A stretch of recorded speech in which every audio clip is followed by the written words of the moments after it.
Morning has come, arise and greet the day. Dance with joy and sing a song of gladness. The light of hope it shines upon each face. May it bring faith to guide our journey home.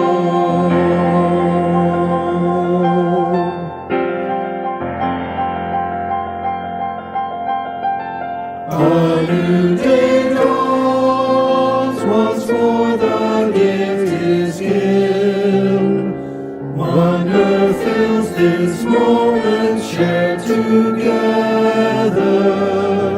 The light of peace it shines upon each face. May it bring faith to guide our journey home.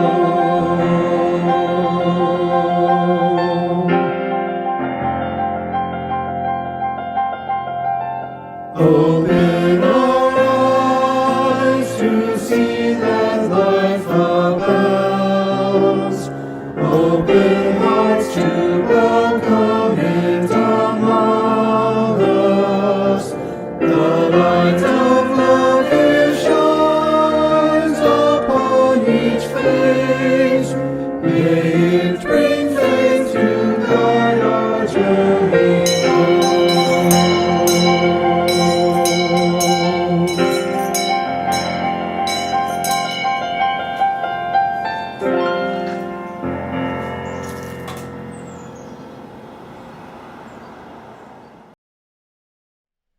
Good morning and welcome to Live Oak Unitarian Universalist Church. I'm Reverend Joanna. So glad that you could be here with us today, whether this is your first time with us or if you have been a member since the very beginning of Live Oak. It feels so good every week to get together and in the chat sort of wave to each other with our highs that we type in, and be able to feel connected even as we get together in this very virtual way. If this is your first time with us, I invite you after the service. I hope that you'll go to liveoakuu.org. That's our website. And you'll find lots of information on there, including a link where you can sign up for our weekly email newsletter. And that'll let you know all the different things that we're doing throughout the week. It's tradition in Unitarian Universalist congregations to light a chalice at the beginning of our services. And so if you have a candle or a chalice near, draw it toward you as we each, all in our own homes, light our chalices together.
By faith made strong, the rafters will withstand the battering of the storm. This hearth, though all the world grow chill, will keep you warm.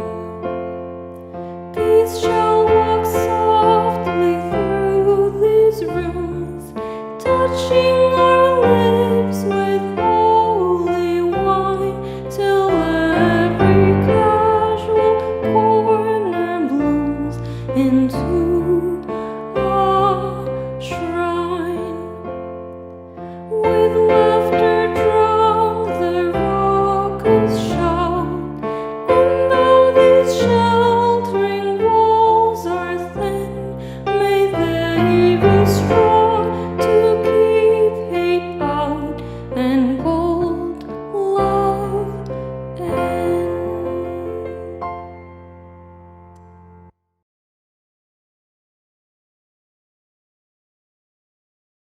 Today's story comes from Intersectional Allies, We Make Room for All by Chelsea Johnson, Latoya Council, and Carolyn Choi. Witness the lives of a bold group of friends. If one is in need, another defends. Age is one trait that each of them share, but kids' lives are unique, as you'll soon be aware. Each child has a story and their own point of view, filled with passion and power, just like you. My name is Alejandra, but I go by Allie. I use a chair, but it doesn't define me. Instead, it allows me to zip, glide, and play. When I need to get through, friends help make a way. Where there's room for some, we make room for all. Friends can be allies, no matter how small. Hello, I'm Parker. After school every day, Allie's family takes care of us both while we play. My mom works hard to provide for me. Her love's the source of our stability. Not toys or money, nor treasures untold. Community care is more precious than gold. Skirts and frills are cute, I suppose, but my superhero cape is more Kate than those bows. Some may be confused that a kid like me can wear what I wear and be proud and carefree. My friends defend my choices and place. A bathroom, like all rooms, should be a safe space. My name is Adela, and just like Kate, what I wear inspires endless debate. Some give, some chant, some sing, some pray. My hijab is my choice. You can choose your own way. The clothes that you wear never justify hatred. Clothes can be playful, simple, or sacred. Covered, adorned, or with casual flair, my body's my own. I dress it with care. My name is Nia, and with what's on the news, it's easy to be frightened or sing the blues. For her, for them, for him, and for me, we all deserve to breathe and be free. The color of our skin is no reason to hide. We protest for safety, equality, and pride. Our friends join along in solidarity and love. This is the stuff that allies are made of. Safety also includes our trees and air, the land we've called home, our places of prayer. I am Dakota, and like my ancestors, my tribe and I are water protectors. From profit and power, we stand up to preserve our nations, our cultures, and the respect we deserve. From near, from far, from here, from there, we're more than our origins. We all deserve care. Race, religion, citizenship, class, and ability. Each of these intersects to form identity. Age, gender, size, and skin color too, can make living life different for a friend than for you. Barriers and biases are often to blame. We strive to be equal, but not all the same. Life's ups and downs can take many forms, but standing together, we'll rewrite the norms. Where there's room for some, we make room for all. Friends can be allies, no matter how small.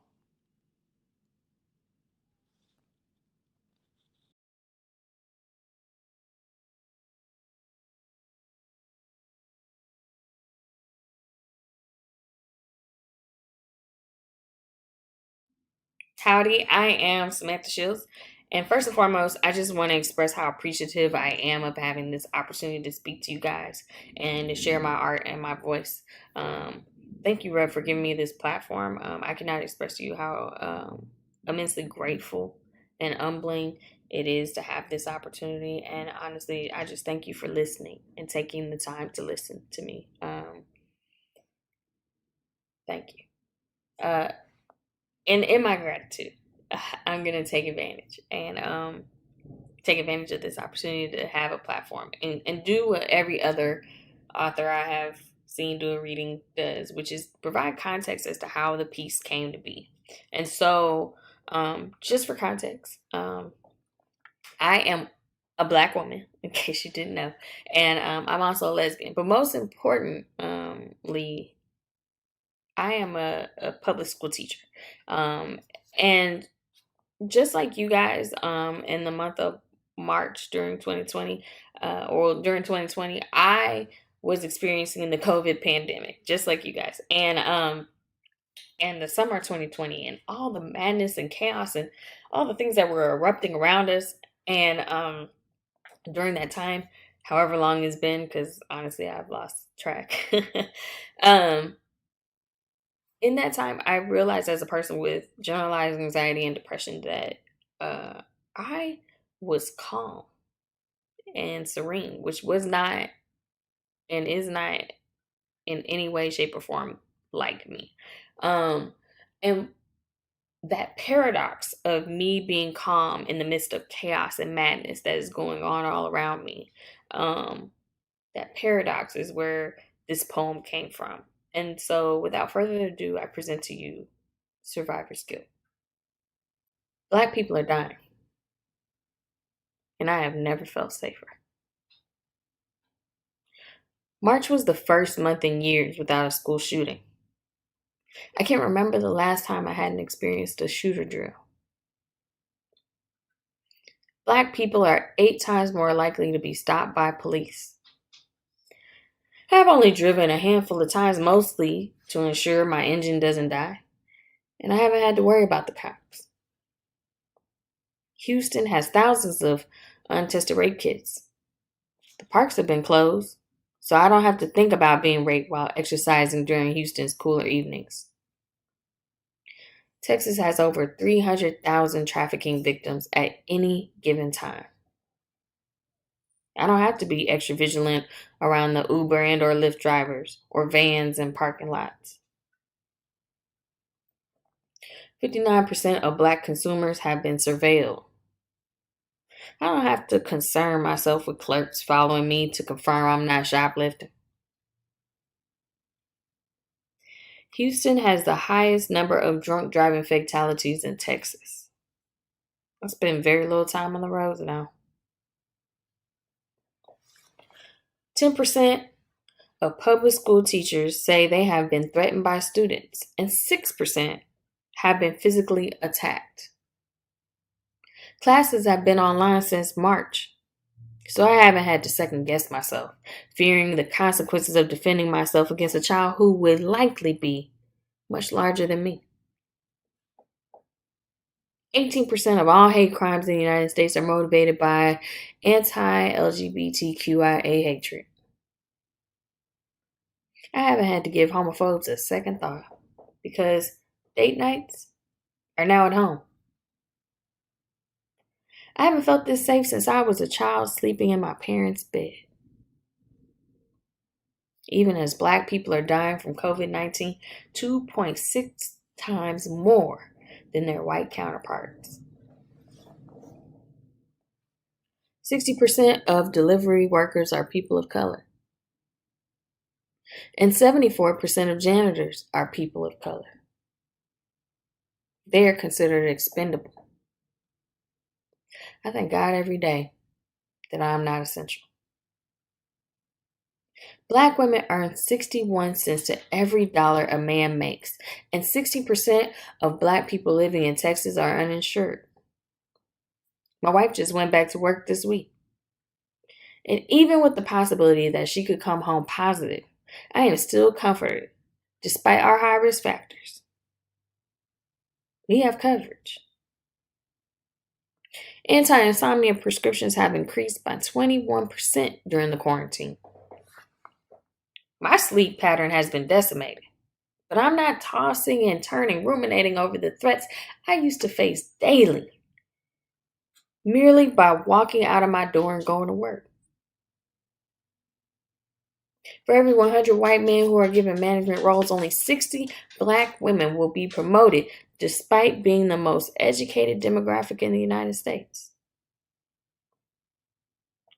Being passed over for promotions has ensured I get to work home a little while longer.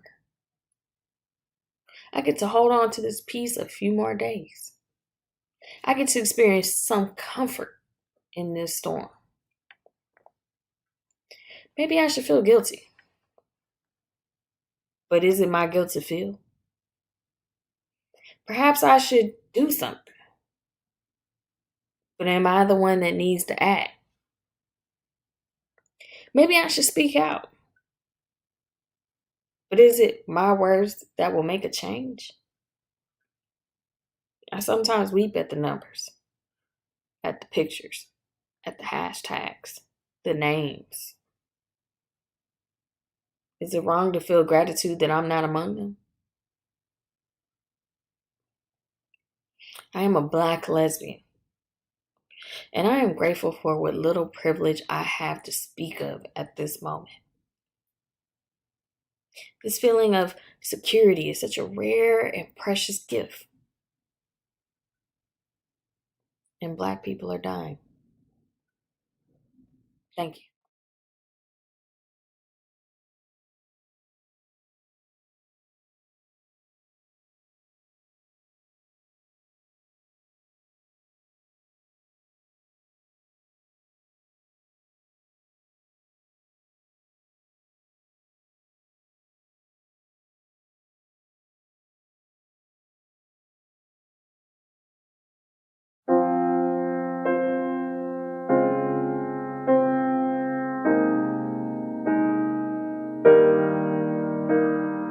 In the midst of pain, I choose love.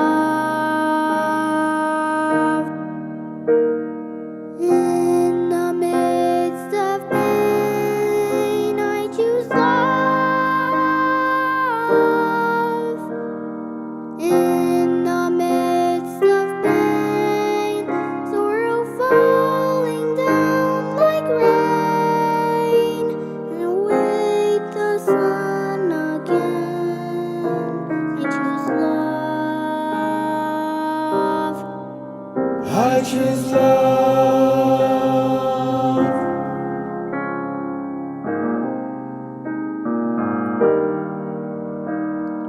In the midst of war, I choose peace.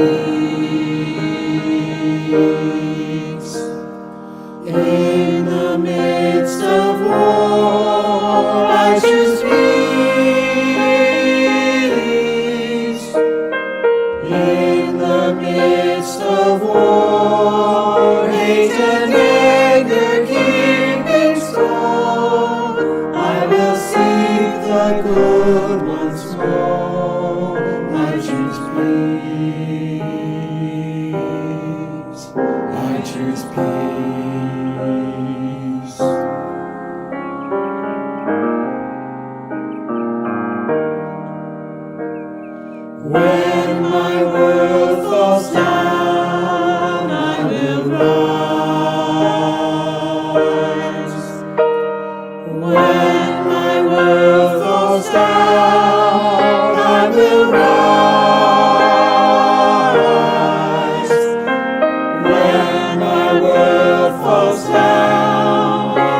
let nations can't be found. I will climb to holy ground. I will rise. I will rise.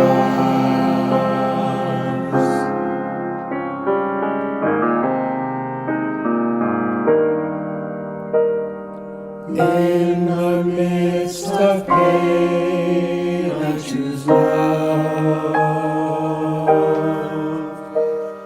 In the midst of pain, I choose love.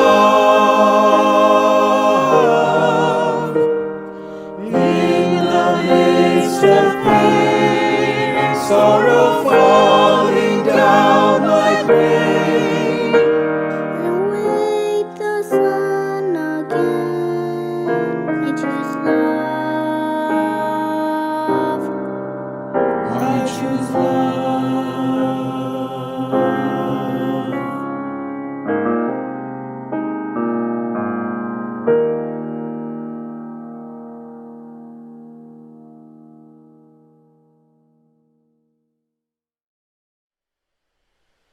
When I was in seminary, one of my classmates who I became friends with was an older gentleman named John.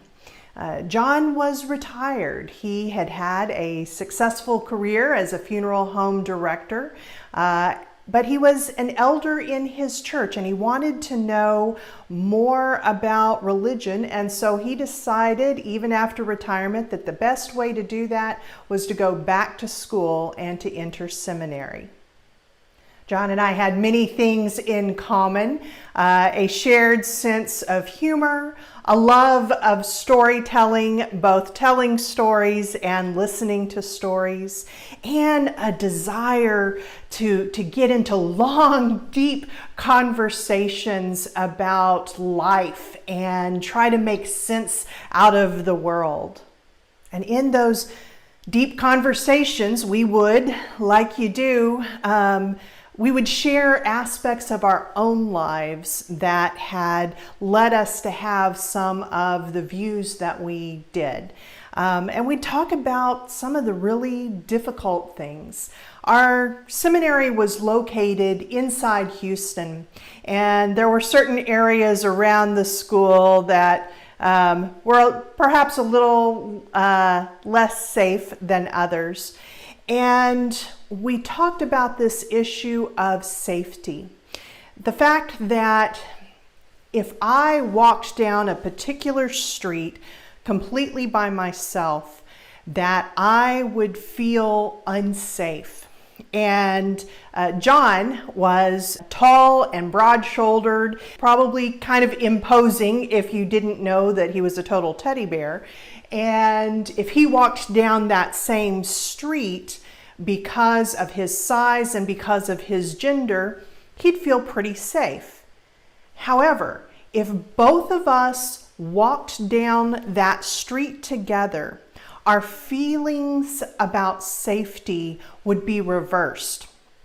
As a woman walking with a large man, I would feel safer. He was a tall, big, black man walking down the street with a white woman. He would feel less safe. What if police officers drove by? What if bigots came by? Our feelings about safety in that situation were based on reality, but they were both informed by our separate social locations. Social location is a term that is used in sociology, and it refers to all the different aspects of our identity, the groups that we, especially visually, are a part of, and how that shapes our standing in the community, how we are treated, and how we perceive different things, including safety. Things like gender, race, religion, body, size, ability or disability, sexuality, the language that we speak. All of these different aspects that make up who we are affect our social location and the amount of power or lack of power that we hold in any given situation. The concept of social location helps us to understand that our experiences and how we understand those experiences are shaped by our identities. If a wealthy, white, able-bodied man walks into a diner that is full of police officers, he may feel completely comfortable and completely safe. And when his black partner says, "Everyone is looking at us," he might be inclined to say something like, "Oh, you're just being paranoid." That's because he is speaking solely from his social location. And all the different parts of our identities all come together. We can't separate them out cleanly from each other. This is why it's important that we be able to look at situations through an intersectional lens. Intersectionality is a term that was coined by Professor Kimberly Crenshaw in 1989.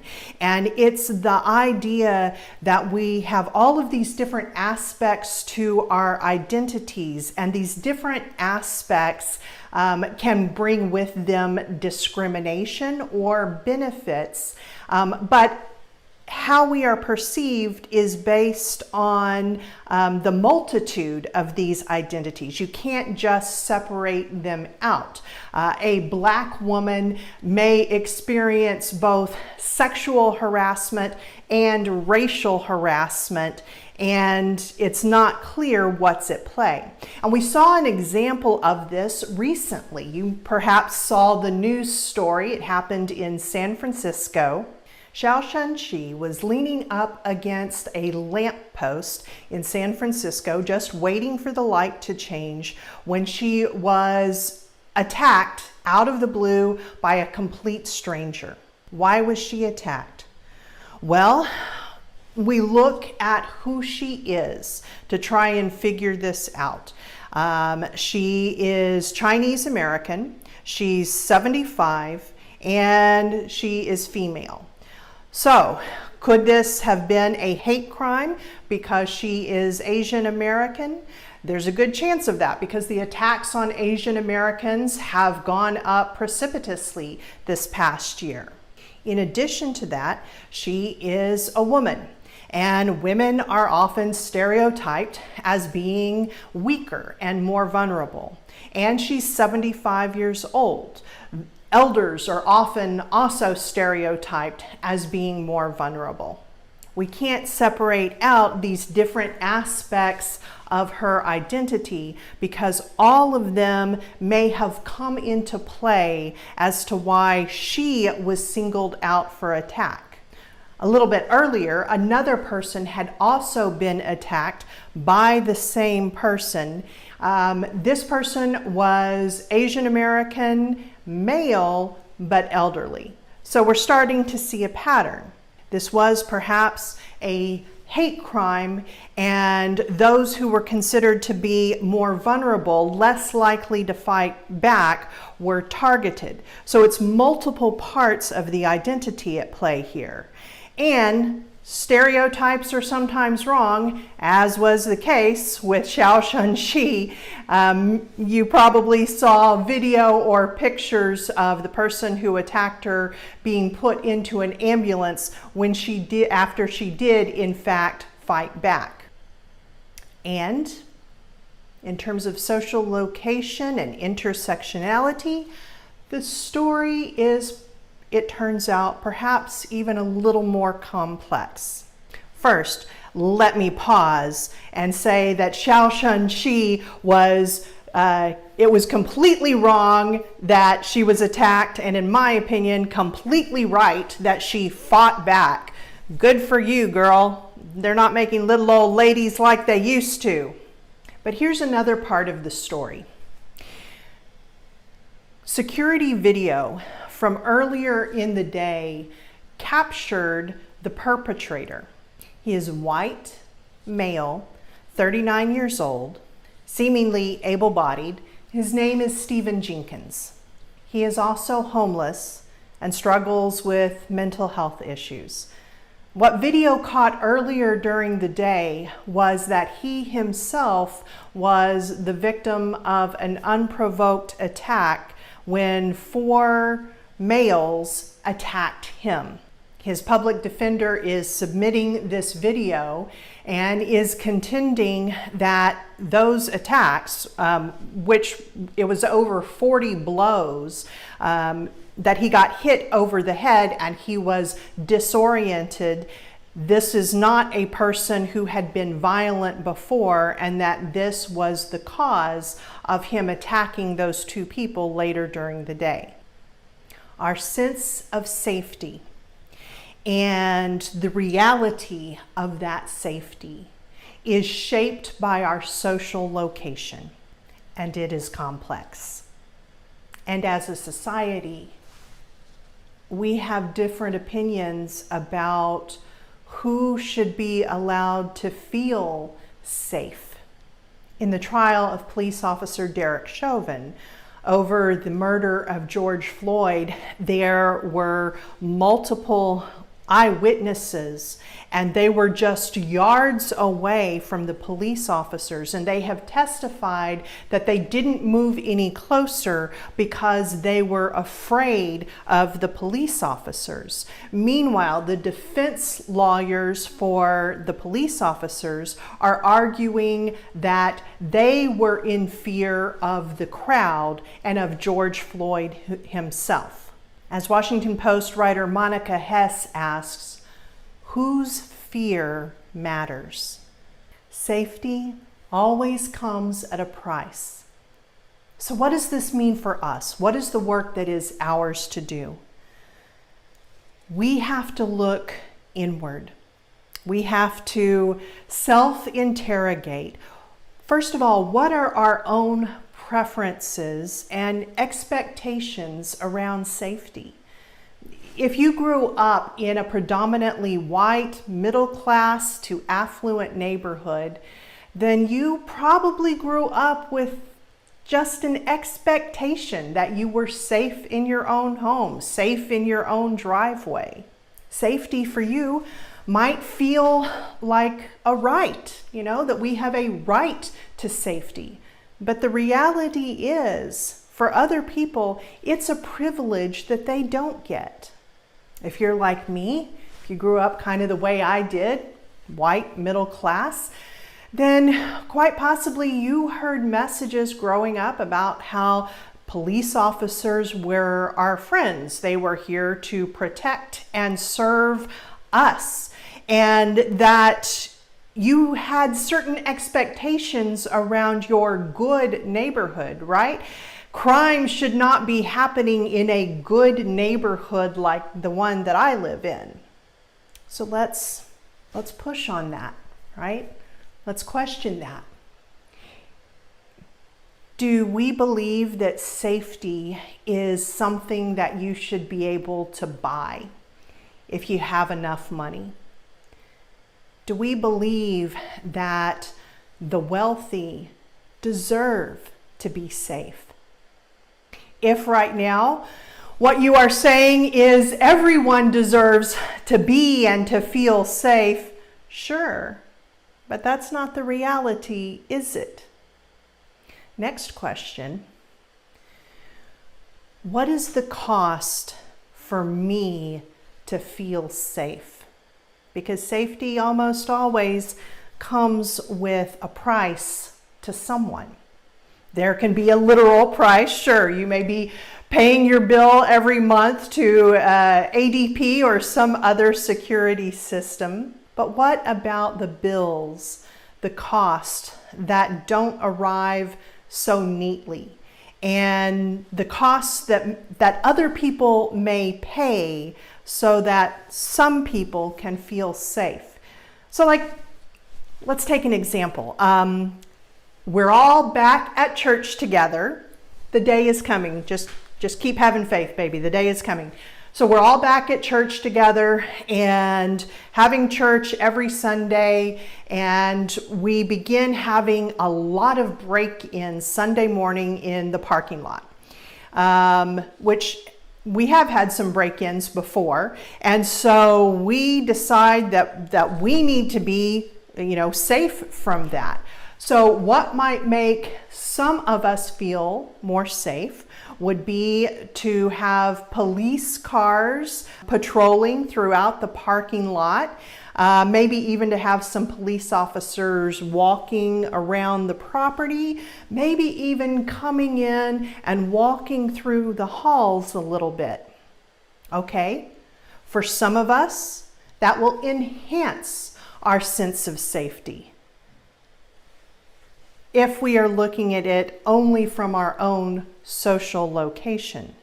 For others, they will feel less safe. And what about the ESL students? And what about the renters who come here for assorted ethnic events? And the church itself is located in Cedar Park. And at least once a year, there's some new article about the safest places to live in the United States. And once again, Cedar Park will be somewhere at the top of that list. That's great. I love being more safe rather than less safe. But what is the price? For example, Cedar Park does not have public transportation. Could there be a correlation between this perfect crime rate that we have and the lack of public transportation? And we make choices. What if it came out? What if someone looked at the statistics and it wasn't just correlation, it was actually causation, that if you had public transportation, your crime rates would rise a little bit? And usually, again, think about this. Whenever we talk about crime, we're usually talking about property crime, because actual violent crime has been decreasing for decades. So our cars and our homes will be safer if we don't have public transportation in this model.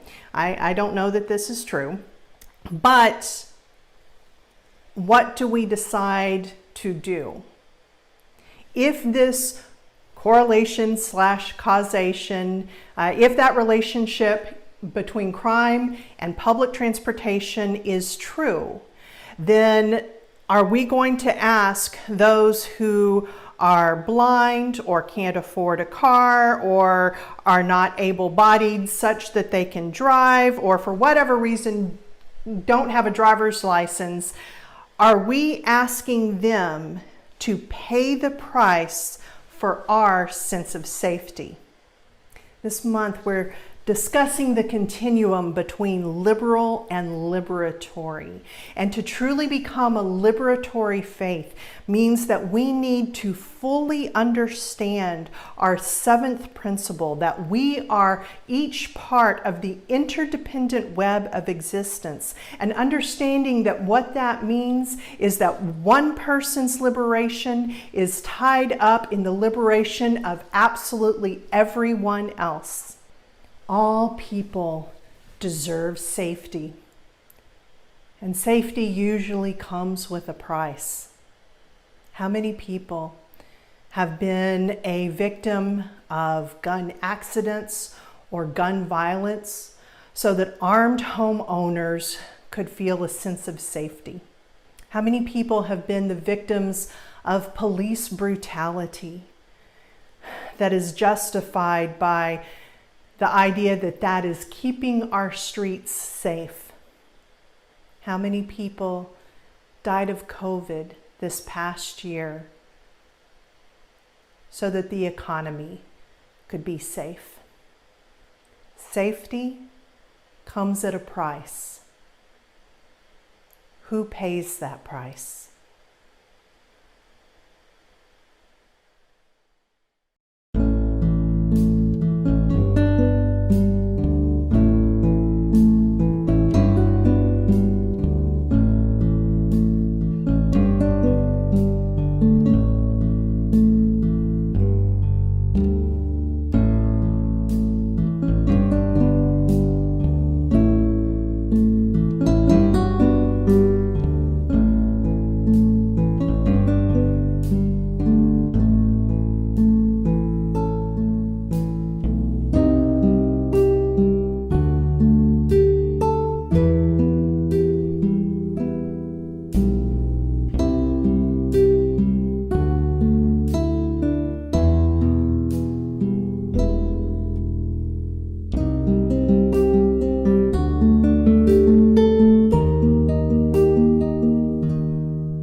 Spirits of great mystery, hear the still small voice in me. Help me leave my wordless creed as I comfort those in need.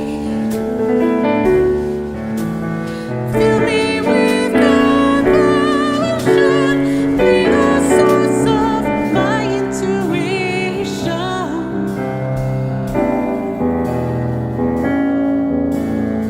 That when life is done for me, let love be my legacy.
so much for joining us today. And a special thank you to everyone who helped make this service possible.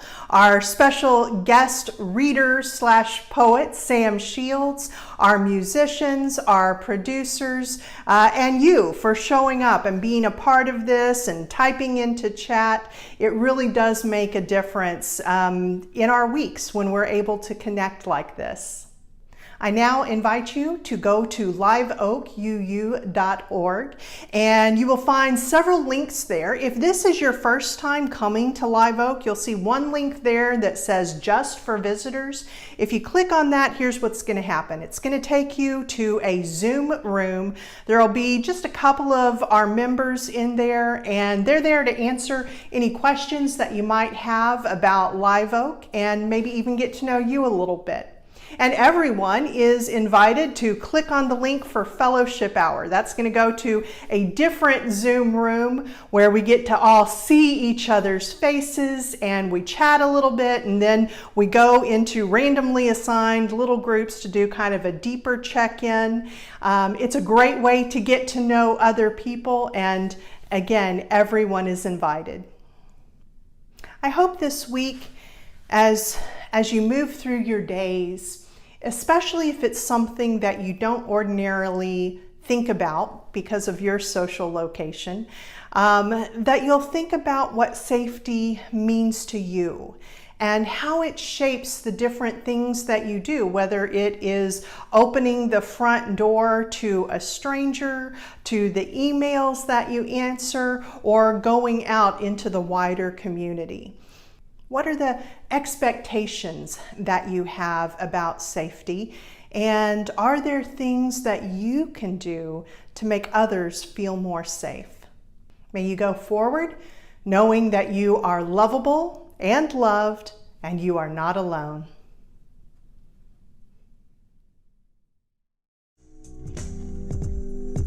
Soon the day will arise when we will be together, and no longer will we live in fear.